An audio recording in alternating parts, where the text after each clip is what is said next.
quando eu comecei no barracão de escola de samba, eu tinha 13 anos, porque meu pai é fundador de uma escola de samba. E aí comecei a trabalhar no barracão, limpando o banheiro, limpando o corredor, pegando a sujeira que caía de recortes. E foi excelente, porque daí eu tive a curiosidade, né? Eu brincava com maquetes de retalhos, de coisas que sobrava, de alegorias. Aí fui ajudar a decorar. E o tempo foi passando e eu fui ficando dentro desse universo do samba. E aí não tinha hora, né? Ia pro barracão às vezes 9 horas da manhã e ia até às 4 da manhã. E era uma briga horrorosa em casa, porque o meu pai era sambista e minha mãe não gostava de carnaval. Mas eu vivi muito isso, intensamente. Então essa coisa de ficar horas trabalhando, de fazer eventos e rodar à noite, dia, para mim é muito natural, porque o carnaval me deu muito isso. E pensa em algumas loucuras, assim. Eu passei dentro da escola de samba, eu comecei como criança ajudando, passei por vários setores. Fui diretora de patrimônio, fui diretora de carnaval, fui diretora geral e fui presidente, né? E toda essa experiência com carnaval de barracão, eu fui convidada no carnaval de 2000 para julgar o carnaval de São Paulo. E era um concurso com prova e tudo. Aí passei nesse concurso e fiquei 12 anos julgando o carnaval do grupo especial. Então era muita loucura, né? Porque eu fazia carnaval de montar alas, costeiros, aqueles adereços, cabeça, resplendores dos casais de mestre-sala e porta-bandeira. Então era uma correria, assim. E eu, nessa loucura, às vezes montava a escola de samba. Quando chegava 2 ou 3 dias pro carnaval, vinha para São Paulo, né, para julgar o carnaval.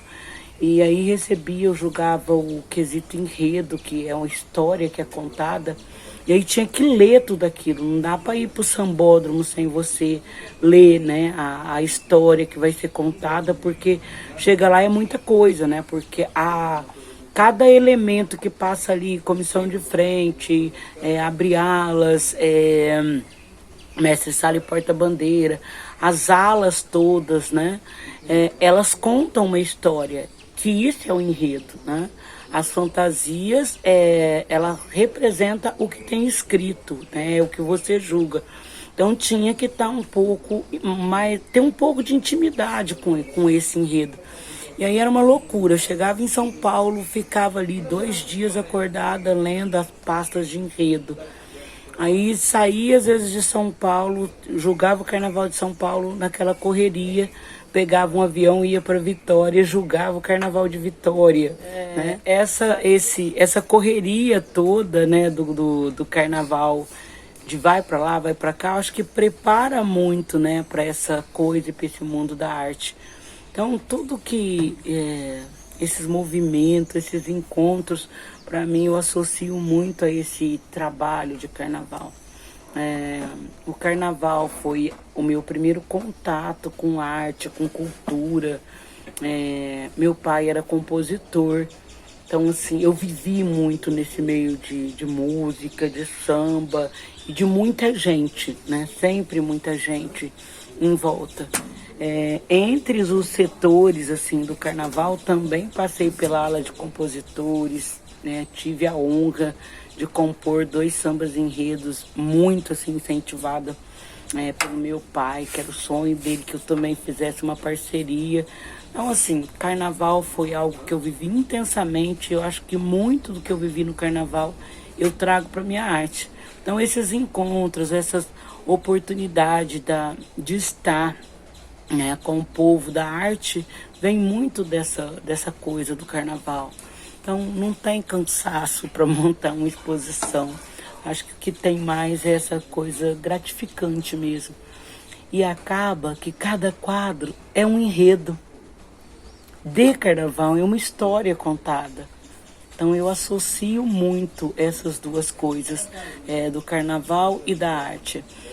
Outra coisa que eu acho que eu trago para a arte muito da minha vivência religiosa, mas a questão dos orixás, o elo de ligação da religiosidade do meu irmão, mas também tem muito a ver com o samba, né? O carnaval tem muitos enredos que trazem de orixá. Então, o samba e a arte, para mim, caminham juntos. É algo que eu gosto muito, muito, e me envolvo de uma forma que nunca sinto cansaço. É a mesma coisa que quando eu levanto, eu pinto 10 horas. Se eu tiver que fazer um evento de artes, eu vou fazer 10, 12, 14 horas. E se eu for fazer carnaval, também eu fico aí 2, 3 dias, às vezes dormindo 2 horas por noite. É suficiente. Isso para mim nunca é cansaço, porque isso sempre é prazer. O carnaval teve muitos momentos especiais, mas eu acho que o momento mais marcante para mim do samba foi o que era para ser mais triste. A minha família toda muito envolvida de carnaval. Nós somos só 3 irmãos, né? Um homem e 2 mulheres. E o meu irmão, num dos carnavais, em 2010, minha mãe tinha problemas de saúde, já estava usando cadeira de roda, precisava de banho, cuidado. E eu estava presidente da escola. E para eu fazer carnaval, o meu irmão cuidava da minha mãe. E nessas tragédias da vida, o meu irmão morre 3 dias antes do carnaval. Eu, presidente da escola de samba, com a responsabilidade de colocar uma escola de samba para desfilar, aquela dor imensa de mal poder colocar, chorar, né, parar. Eu me lembro que nós enterramos meu irmão, o pessoal continuou no barracão, e eu fui para casa da minha irmã, porque eu estava sem rumo, assim. No dia da morte do meu irmão, eu estava no ensaio técnico do carnaval.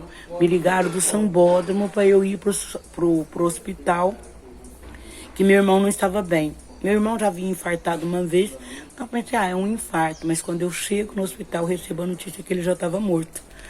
E meu irmão tinha 48 anos, então aquilo foi para mim um choque, assim, muito grande, de falar, não vou conseguir acabar, né? Não vou chegar, não vou desfilar, não vou conseguir. E aí enterra meu irmão e eu vou para casa da minha irmã, isso na véspera do carnaval. E aí meu cunhado chega, fala para mim, olha, tá todo mundo lá no barracão, mas você precisa estar lá, porque as pessoas não sabem, né? O que fazer, como resolver. E o momento mais marcante do samba para mim, com toda a vivência que eu tive, foi quando eu entrei nesse barracão, logo que eu vim, do dia do enterro do meu irmão. Eu tinha deitado, assim, umas 2 horas e cheguei à noite no barracão, um silêncio absoluto dentro desse barracão, né? Porque meu irmão também era do samba, também havia sido presidente da escola. Um silêncio absoluto. Mas cada sala que você entrava, a comunidade inteira estava dentro desse barracão. Porque todos ficaram sabendo da notícia e todo mundo ficou solidário, né, a esse momento, a essa dor. E estava assim uma comunidade inteira, não tinha onde pôr gente, todo mundo trabalhando quietinho, né? E foi um dos momentos mais marcantes da minha vida dentro do samba. De entender que toda a história que tinha começado com meu pai era abraçada por aquela comunidade. Então aquilo foi um momento ímpar, assim, na minha vida. E foi exatamente esse momento de dor que foi o momento mais importante da minha vida, de me sentir abraçada por aquela comunidade. Um dia depois, no desfile, que há 3 dias, né, da morte do meu irmão, quando eu cheguei na ponta, assim, da passarela para a escola desfilar, é comum que o presidente vá e faça um discurso. E eu disse que eu não tinha condições emocional para discurso nenhum, só queria colocar a escola. E aí vai um dos membros da comunidade, faz um discurso lindo, homenageando minha família e agradecendo por toda a contribuição. E aquilo foi muito emocionante, né? Então, é engraçado, né, isso? Que quando fala, eu vivi coisas lindíssimas no carnaval, mas o momento mais marcante foi esse momento, de sentir uma comunidade toda querendo te abraçar e dizer, apesar da dor, a gente está aqui junto e vamos conseguir. E foi um dos desfiles, não fomos campeã nesse carnaval, mas foi um dos desfiles mais lindos que a escola fez. A escola toda cantou de uma forma maravilhosa. E aí um segundo momento muito importante, que foi um ano muito doloroso, assim, 2010, porque exatamente quando fez 2 meses que meu irmão faleceu meu pai. E logo depois que faleceu meu pai, 1 semana faleceu minha mãe. Então eu perdi em 2 meses e meio todas as minhas referências. E isso me trouxe para a arte, né? O samba também teve isso, a perda também teve isso. E quando meu pai, 1 ano depois da morte do meu pai, a gente naquele processo de escolha de enredo, né? Foi, eu acho que o segundo momento mais marcante. O pessoal da comissão de enredo fala para mim, olha, a gente tem milhões de ideias para fazer, tem muita coisa para fazer, mas a parte mais bonita que a gente quer te propor é fazer uma homenagem para o seu pai. Nós vamos reeditar um samba dele. Aí pedimos autorização porque não era permitido e reeditamos um enredo que era a lenda da noite, né, e do dia, que é uma lenda indígena da Amazônia, e é um samba que ele compôs sozinho, e por sinal o último samba que ele compôs. E foi também um dos desfiles mais lindos. Eu pude fazer o alusivo do samba, que era uma homenagem para o meu pai, e foi também lindo. Então, assim, eu tive muitas emoções no samba, muitas alegrias. Tive muita dor, porque é árduo, né? Nem todo mundo, às vezes, é feliz ou fica feliz com aquilo que você faz, mas eu tenho orgulho muito grande de ter nascido de um sambista chamado Isoel da Vila, e dele ter dado essa coisa da arte. E logo depois desse último ano, que foi o samba em homenagem ao meu pai, eu entrei num processo de depressão, né, de muita tristeza, e daí a arte entra na minha vida, né? Eu comecei a pintar exatamente por isso, porque eu precisava preencher a vida com alguma coisa era uma necessidade que eu tinha de preencher espaço. Era muito triste chegar em casa, abrir a porta e nunca encontrar ninguém. Aquela casa virou um vazio, assim, né? E aí, num desses processos, quando eu comecei a pintar, um amigo, né, que havia trabalhado no MASP, que conhecia muito arte, as primeiras pinturinhas que eu fiz, ele falou, nossa, isso é arte naif. Eu achava que ele estava brincando, tirando sarro, porque aqui eu achava aquilo feio pra caramba, né? Falei, nossa, tudo torto. Como uma pessoa pode achar isso bonito, né? E ele falou, não, é arte, é arte, é arte. E daí me presenteou com uma sacola gigante, com um monte de tela, tinta, pincel. Você vai pintar, você é artista.